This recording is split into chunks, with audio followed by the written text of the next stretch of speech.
Okay, this is going to be a really straightforward and fast lesson where I teach you a little bit more about how to work with rows and columns. Okay, so we already know that rows are the numbers that go down the left-hand side of the page, and the columns are the letters that go across the top of the page. And there's various things you can do with rows and columns that are very important to know at an early stage. So the first thing is you can change the height of rows and you can change the width of columns.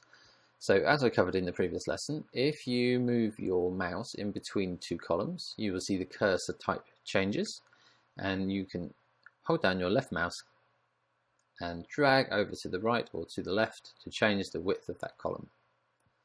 Exactly the same applies to rows. So you can grab a row and you can drag it down, drag it up to make it taller or to make it narrower. You can also delete rows and insert rows. So if I was to type the numbers 1 to 5 in these cells, now let's say I wanted to add a row in between rows 3 and rows 4.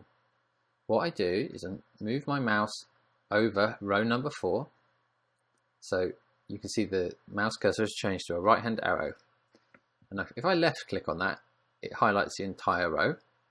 If I right click on it, I can go down to insert, and it'll insert an entire row in between 3 and 4.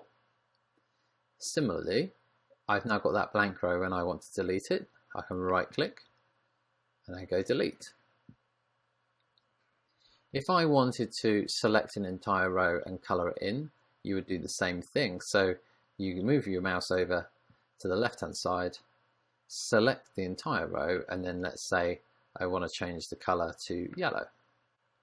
Another thing to bear in mind is when you're dealing with the height of a row or the width of a column, if you hover your mouse over until you get the change the width or change the height cursor type, you can double click and it will auto fit the height or the width of the row or column to whatever is currently in it.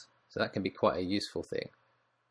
You can also select multiple rows at the same time. So if I select from row 5 up to row 1, I could change that so the background has no fill, for example, and it will apply that to the whole selection of rows that we have selected.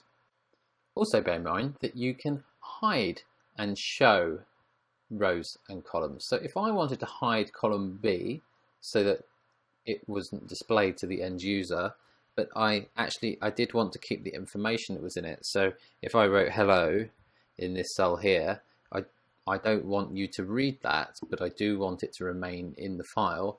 I could right click on the column the same way that I've been clicking on the rows and go down to hide. And you can see that column B has disappeared across the top.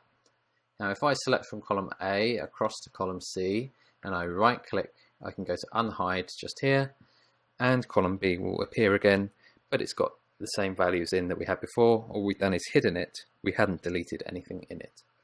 So that's quite a useful thing to know, and it's also useful because if you're looking at somebody else's spreadsheet, you may see that there are row numbers missing or column letters missing, and that will indicate that they're hidden, and you can select over them to unhide that information.